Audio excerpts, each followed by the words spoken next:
Well, joining us at midday is the right thing to do if you want to catch up with what's playing out in politics and in the polity. Welcome to Lunchtime Politics, right here on Channels Television. We're broadcasting live from the nation's commercial nerve center. I'm Jeffrey Uzoma. Let's bring you up to speed with the biggest stories. Senate passes bill to alter the provisions of the 1999 Constitution and establish state police as a move to decentralize security control with federal oversight.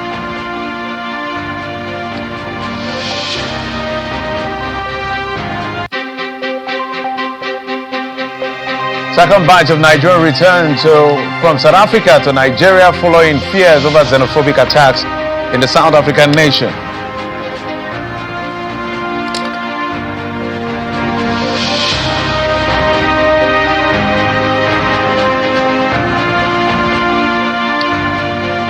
Thanks again for joining us. The administration of President Bola Tinubu has brought in a couple of new realities, one of which is the stopping or discontinuation of fuel subsidy, the tax reform, the electricity bill, regional development, LG autonomy, and now the big one, state police. And that's going to be our focus today on the program, where we expand the conversation. There's a bill that has now been passed by both chambers, and it will now head to the subnationals at the State House of Assembly, where we expect two-thirds majority before it can become part of our ground norm establishing state police in terms of the sixth alteration to the 1999 Constitution. But we'll get to that in just a moment. Let's first tell you that another batch of Nigerian returnees from South Africa arrived Lagos last night as the federal government continues its evacuation program for citizens in South Africa. 66 returnees landed at MM1 Airport, International Airport rather, at about 8:50 p.m.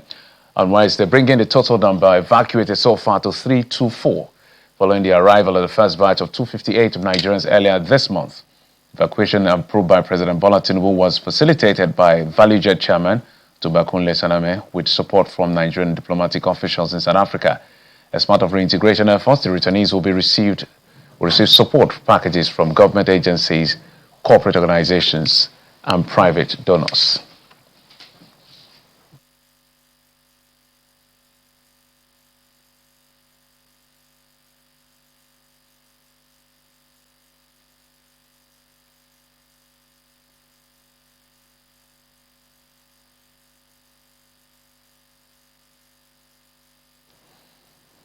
Well, the big conversation today on the program is the state police. I'll be joined by a legal practitioner, but let's tell you that we're going live for our live coverage to Abuja for the Good Governance Human-Centered Policies Summit 2026 taking place in the nation's capital, and it's going to be live on our GSTV platform. But all other platforms, the program Lunchtime Politics continues. Now, let's tell you how the Senate has passed a constitutional amendment bill seeking to establish state police services across the Federation after a report submitted by the Committee on Constitutional Review. The sixth alteration bill amending the Constitution of the Federal Republic of Nigeria was approved during consideration at the Committee of the Whole following voting by members. However, one lawmaker voted against the bill, subsequently exiting the chambers in protest.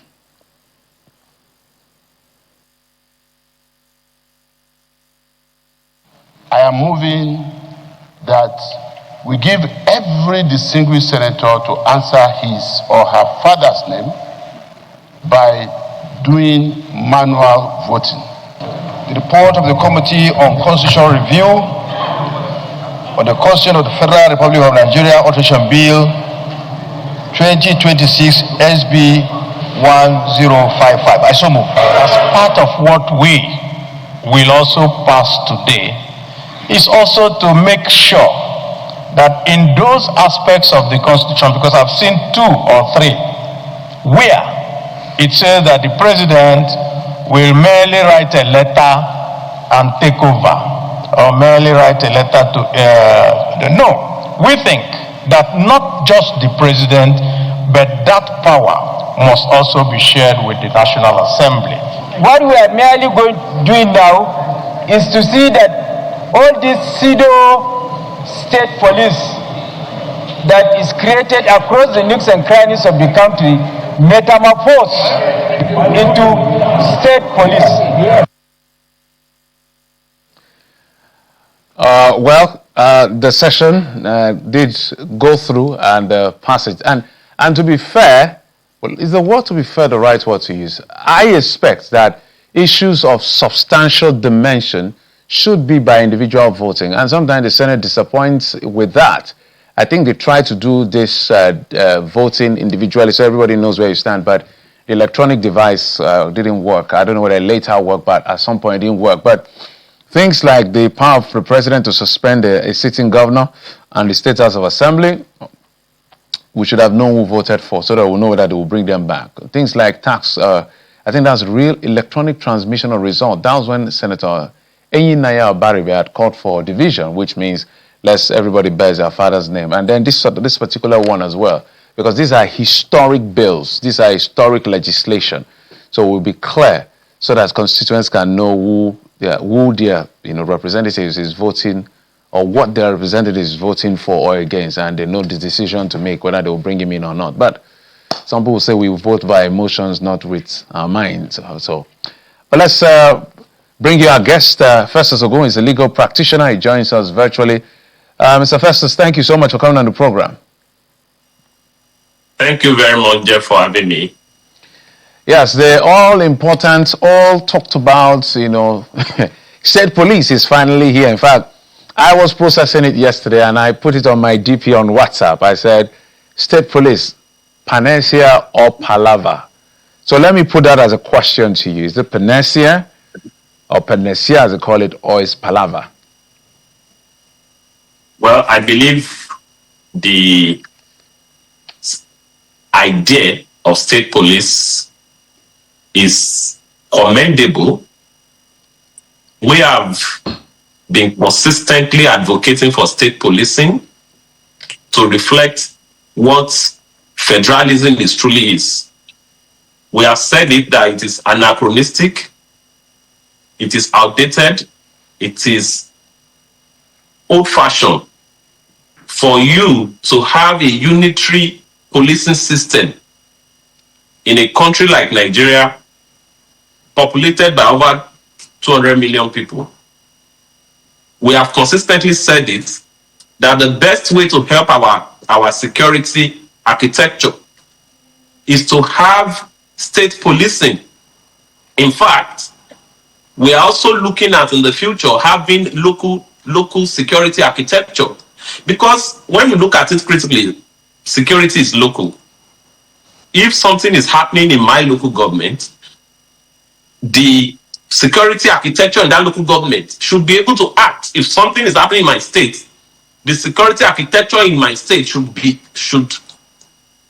capable of solving the problem. That security architecture should not be waiting for a go-ahead from Abuja, from the IGP, or from the president, who is the commander-in-chief of armed forces in the country.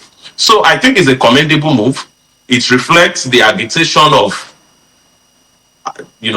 lovers of democracy, lovers of this country, that the kind of security architecture that we have leaves a lot to be desired, that we want true federalism, and this can only be reflected when there is devolution of power to state governments. I think it's a commendable move, if you ask me. We have a challenge with our policing in general at the federal level. Now, very soon the language is we're going to be adjusting the language. So better we start getting used to it, the earlier for all of us. And somebody who served in the American military, said he supports wholeheartedly the issue of state police. But his concern is that if it is operating within the same system that the current police is operating, it's just like we're duplicating a monster across 36 states, now beyond just one center. When you hear that level, is it just pessimism, or there's something we need to pay attention to that those who understand how these things work are saying that we may not understand from a legal point of view? Well, for me, I do not totally agree with that view. I believe one of the reasons our police system is the way it is because it is a unitary system. When it now comes to the state level, so if the police in my state, for instance, has acted, or Travaillers has acted outside the bounds of law, I do not need to go after, ordinarily, I should not go after the IGP. I should not start writing petition to the Police Service Commission. I should not start writing petition to the IGP in Abuja when something has happened in Ogun State, Ondo State, or Lagos State. So I believe that having the creation of the state policing system is a step ahead. Rome was not built in a day. We will eventually get there. And when this state police system are created, what we need to do, active citizens, legal practitioners, well-meaning Nigerians, is to hold them accountable, is to support them so that we have, because look, security is the business of everyone. Yes, the Constitution says the duty of the government is to provide security, yes, but it's also our collective business, because if we shy away from it, anybody can be a victim of insecurity. The only area that I'm really concerned about, look, is the mode and manner with which this police creation bill is being passed. I have said it on the digital space, on the media space, that the president sent the bill this week. The Senate has passed, the Senate and the House of Representatives has passed the bill barely 24 hours after it received it. It should worry all of us. It is not just enough for us to have state police. We need, because we're not talking about a law. We're not talking about an ordinary law. We are talking about a constitutional amendment. I think that there ought to be need for public hearing.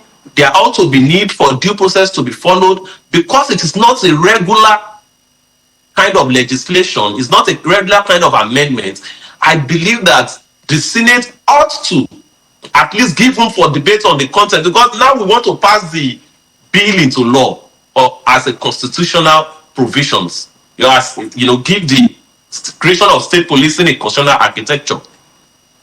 But you and I do not know the content of this bill. We have not read the bill.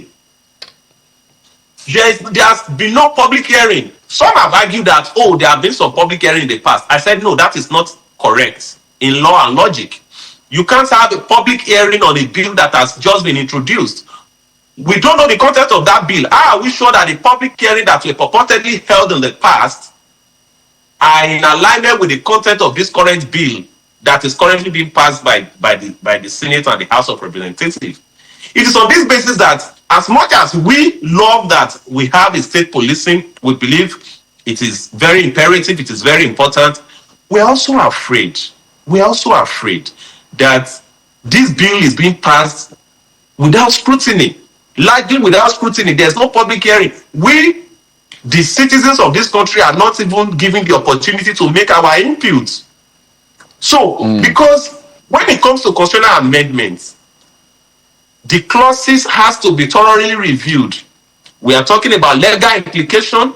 We are talking about social implication. We are talking about, political implication of some of the clauses. How are we sure that the provisions of these amendments, recognizes and protects the, fundamental rights of our people? How are we sure that there is enough checks and balances on this? How are we sure that there are provisions that will limit the interference of the executive and will ensure that the state policing system will not be used as a weapon in the hands of the governors? We've not seen it. Let me play the track of the governor of Kaduna State, Governor Obasani. He was on our sister political program yesterday, and I think questions in this direction was asked as to how far this reaching this will go. I would like to play that video, and then when I come back, I'll ask you questions that border on abuse. Looking at the federal police, we have less than 400,000. There are some part of Nigeria you'll go, you move about 100 kilometers or 200 kilometers without seeing any security personnel. Yet, people are living around those areas and those localities and villages. Who is protecting those people? When you're talking about devolution of power, you have to also look at the issue of security architecture of Nigeria. And to do that, most of the federal police force you're seeing here, you can take someone from Akwa Ibom today and send him to Benangwari in Kaduna, as a police officer. It will take him a lot of time to understand the terrain. But that is number one. Number two, as we are speaking, many states in Nigeria have established vigilance services. But do you know why they are not effective?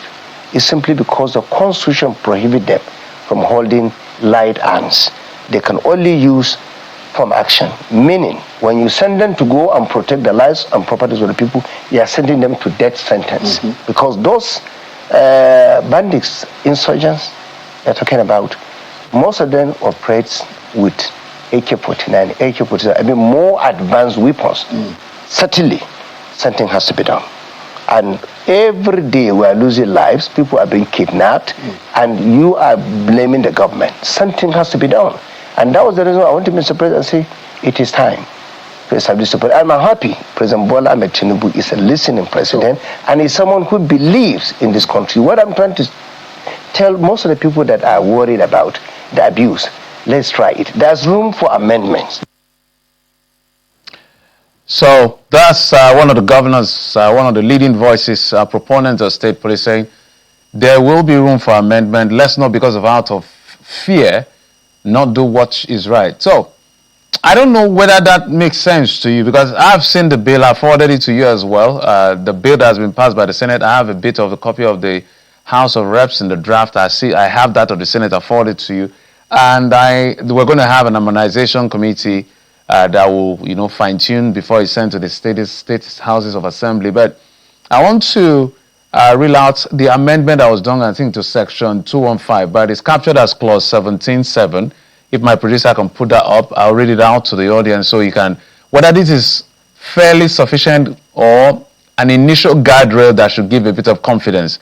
No direction under this section shall require the arrest, detention, investigation, non-investigation, deployment or use of force against any named person, political party, association or class of persons, except in accordance with law, or require police service or any member of the police service to act unlawfully, violate fundamental rights, suppress lawful political activity, discriminate against any person or group, or enforce the law for a partisan, ethnic, religious, sectional, and personal purpose. There are other parts of it that talks about the reporting line. If the Commissioner of Police is not comfortable with the directive is given by the governor, it can escalate it to the National Police Council, who can have a final say, and not just the governor, not just to be at the governor whims and caprices. So what do you make of this?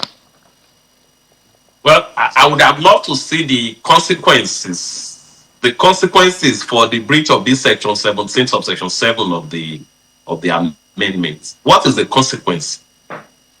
And again, I saw a clause that says you cannot arrest, detain, political opponents and all of that, except in accordance with law. But we know for a fact that those that are being witch hunted in our country are persecuted based on a position of the law. It is absolutely a good provision, if you ask me. Very fine and nice. But I want to see the consequence in case of breach. It's not just enough to say that you should not do this. What is the consequence if such arrest is undertaken? If there is such detention of political opponents or political enemies, we want to see the consequences. And this justifies my position that it would have been tidier that the assent or the consent, the nod given by the National Assembly to this bill, it ought to have been interrogated. If there are inputs they want to make, let them make inputs. But the National Assembly had already assented. Now we are trying to interrogate it. Well, if the National Assembly says it is a perfect piece of legislation or near perfect piece of legislation, who are we to question? But we believe that due process ought to be followed. We don't believe that we should sacrifice due process on the altar of speed. I understand that the president sees the need for the bill to be passed urgently, but we must not sacrifice due process on the altar of speed. That's the point we are making. Exactly. Noble provisions, yes, noble, but we want to see that, look, there are consequences What is the consequence when you arrest a person unlawfully? When this state policing system, violates the right of our people, what is the consequence? So this has spoken. This has spoken, Mr. Ogun. So hold on, just a moment. This has spoken to the issue of abuse, potential abuse by governors, and how it can be checked. But there's a part that some people are not looking at: the possible overreach of the federal system. Because if you look at part of the legislation that I've read so far in altering the constitution, there is a sitting federal oversight on literally everything to make sure that the state don't make a mess of this. But that also posed a concern about possible overreach at the federal level. Is that also a concern for you? I don't think it's a concern. We have to start from somewhere. I believe absolutely that we need to start from somewhere. Let us start from having the state security architecture, then a bit of federal oversight. The only concern is that we do not want a situation where we return to the unitary system, where nothing can be done in the states without getting instruction from the federal, and that being a state security architecture. But we are still looking at the body language of the federal government or the body language of the federal body that would be, acting as a check. But what is more important to me is that we should start. We start this, then there will be improvements over time. But that whether we need state policing system or otherwise is not an issue that should come out for debate, in fact. Okay, my apologies. But what I think is more critical here is that there must be a clearly defined consequences when there are abuse of these provisions, especially as it relates to the protection of the fundamental right of our people. We don't want a situation where you can see in some of our states, you can see what is happening with Amotekun, how they've been violating the rights of our people. You can see what is happening with ISPA, how they've been violating the rights of our people, largely without consequences. We don't want that kind of situation with the state policing system. We want a state policing system that respects the rights of our people, that uphold the tenets of democracy, that respect the dignity of human person, and oppose the rule of law. We want state policing system that gives no damn about the body language of the powers that be. We want a policing system that is committed to the protection of the lives and properties of our people. Yes. And not those ones that dance with the tune of the political elite. Another thing that I like about some of the provisions I've seen, at least I'm still perusing, I've not looked at everything. It looks to be that there's a security of tenure for police officers. You can't just wake up as governor and sack a commissioner or deputy commissioner or ACP. The lower ranks, maybe police service commission can sort that out, but those ones, it has to be through MPC down to resolution by the State House of Assembly, at least the commissioner that I know. But I've been in talk with some lawmakers who are part of this process. They said the National Assembly will make laws to the effect of consequence, that fines and punishment are not contained in the Constitution, but there's going to be, maybe a subsidiary, if you will, because it's just like... Would that not create another constitutional crisis? No, it's just like I think what they are saying is that just like we have the Constitution empowering the National Assembly to make laws to govern our election management, then we now have an electoral act itself that breaks things down a lot more elaborately, if you understand what I'm saying. I understand, but what I think should be done is that when you say you have a state policing, the powers of regulating the activities of that state should be shielded to the states.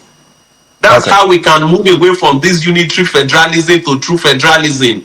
Let the state be the one that substantially manage the affairs of the state police. Yeah, okay. And that would be better for democracy. Yes, I'm sure we're still learning. We're still a learning curve for all of us on this one. I'm sure that just like State House of Assembly makes laws for local government election, I'm sure they will be allowed by law if they have the powers to confirm and a resolution to fire the commissioner, I'm sure they will have the powers to make laws unique to their own locality. But we're looking at it critical. But Mr. Festus Ogun, it's an ongoing conversation. Thank you for coming on the program. I appreciate it. Thank you for having me. And just before we go, I can tell you that youths from the Badagry area in Lagos State have staged a solidarity rally in support of President Tinubu. And the APC, the rally had in attendance youth groups from Ajeromi Felodun, Amo Dofin, Ojo, and Badagry local government areas. I appreciate the leadership of our party for hearkening to the voice of young people, which we have been agitating for youth inclusion and youth participation, for picking one of us, the incoming deputy governor by the grace of God, who is from the youth constituency for the first time in the history of the state of excellence, in the person of Honorable Damilola Sonayo James, as the voice of the youth in this government. Of Federal Republic of Nigeria, who is really a Democrat, who gave the people, those of you that are members of our party, the opportunity to go and exercise your rights. Like I said, it can't be totally perfect. We'll continue to improve. I want to urge those of you that are here today to demonstrate solidarity as to the process of the emergence of the candidate, that you yourself be our ambassadors. And that's it on the program. We'll make sure we help you understand as much as possible all you need to know as far as the issue of state police is concerned in the coming days, as this bill goes to the state houses of assembly for ratification before eventual assent by the president. Thank you for your time and company. I'm Jeffrey Uzoma. You've been served on Lunchtime Politics. Bye-bye.